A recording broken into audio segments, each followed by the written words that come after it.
மாலையும் தூதரும் கண்டு திண்டாடல் ஒழித்தெனக்கு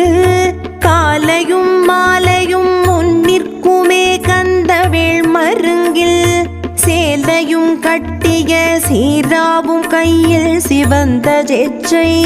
மாலையும் சேவல் பதாகையும் தோகையும் வாகையுமே வேலே விளங்கும் கையான் செய்ய தாளிரில் விழுந்திரைஞ்சி மாலே கொலையிங்கண் காண்பது அல்லால் மனம் வாக்கு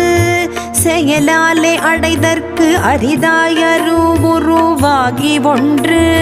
போலே இருக்கும் பொருளை எவ்வாறு புகழ்வதுவே கடத்தில் குரத்தி பிரான் அருளால் கலங்காத சித்த திடத்தின் புனை என யான் கடந்தேன் சித்திரமாதர் அல்குல்